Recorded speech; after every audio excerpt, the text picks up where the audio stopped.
J'ai beaucoup cherché à trouver un traitement pour préparer mon service de réanimation à la maladie qui est le Covid-19. Effectivement, il y a peu de données scientifiques de haut niveau. On est obligé d'essayer de réanalyser l'ensemble des données qui sont généralement en pré-publication. Et ce que j'ai constaté, c'est que dans la majorité des publications, quand on utilisait des modulateurs de l'interféron, il semblait avoir une réponse qui était intéressante. Néanmoins, ces données n'étaient pas faites dans des essais qu'on dit randomisés, en double aveugle, qui permettent d'avoir un haut niveau de preuve. Néanmoins, du coup, je pense qu'il est important d'évaluer l'interféron inhalé dans un essai clinique pour savoir si cela peut être une piste d'avenir pour traiter les patients. À savoir que les Chinois l'utilisaient déjà et qu'ils le citent dans leurs recommandations. Or, en Occident, quasiment personne n'utilise l'interféron en voie inhalée, préférant l'utiliser par voie injectable, avec du coup des expositions au niveau pulmonaire qui seront beaucoup moindres que si on le fait en aérosol.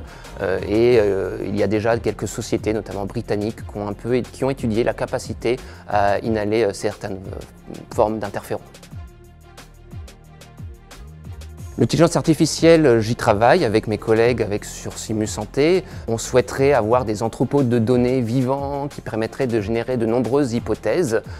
L'idéal pour gérer les maladies d'avenir ou mieux connaître les cas très rares ou les sous-populations qu'on étudie mal, par exemple les femmes enceintes, les enfants, les personnes très âgées qui sont oubliées dans ces grands essais randomisés.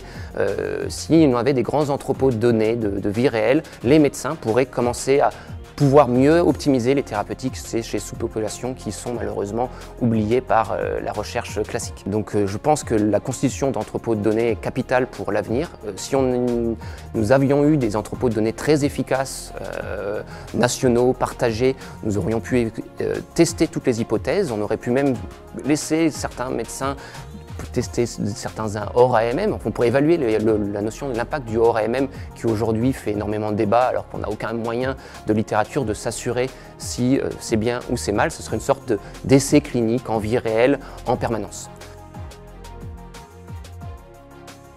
La recherche, c'est l'espoir. Soutenez-nous, aidez-nous.